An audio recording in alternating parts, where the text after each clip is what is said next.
안녕하십니까. 오늘은 저소득자와 노인들의 주택 서비스에 관하여 알아보도록 하겠습니다. 의식주 중에서 이민자들에게 가장 큰 비중을 차지하는 것은 주거, 주택에 관한 것일 것입니다.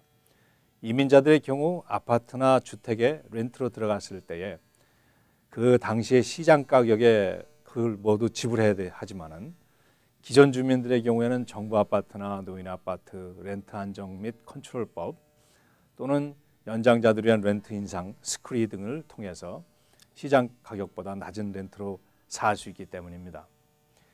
정부에서 저소득층 주민들에게 드리는 가장 큰 혜택은 본인의 수입의 3분의 1만 렌트로 지불할 수 있는 프로그램들입니다. 이 프로그램들에는 섹션 8, 퍼블릭 하우징, 하우징 디벨롭먼트 등이 있습니다. 섹션 8은 뉴욕 일원의 21개의 아파트 단지에 입주하거나 개인 주택에서도 주인이 허락하면 그 바우처를 제출하고 거주하는 제도입니다.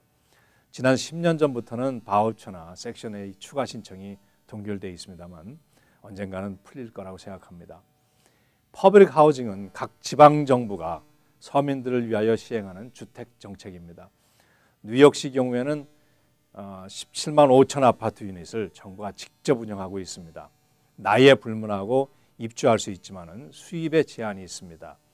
뉴욕시의 경우에는 1인 가정은 4만 8천 불 이하, 3인 가정은 6만 1,850불 이하여야 됩니다.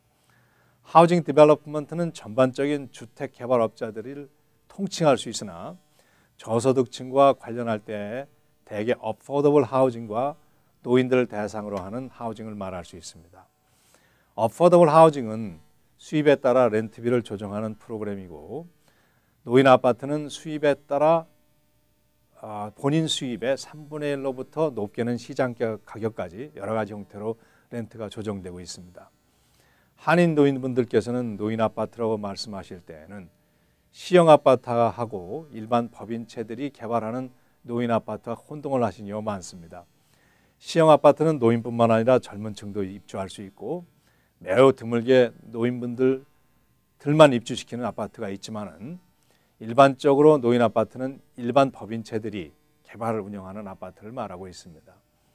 뉴욕시의 서민주택은 수요가 공급을 따르지 못하여 시형 아파트인 경우 주민들이 선호하는 지역의 아파트에 입주하기 위해서는 수년 동안 기다려야 되고 때로는 기다려도 입주 못하는 경우가 많습니다.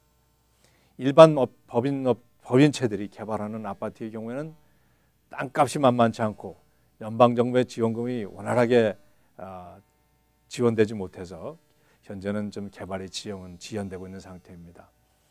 입주를 통해서 혜택을 받기 어려운 경우에는 내가 살고 있는 아파트가 렌트 안정법에 해당되는 건물이라면 혜택을 받으실 수 있습니다.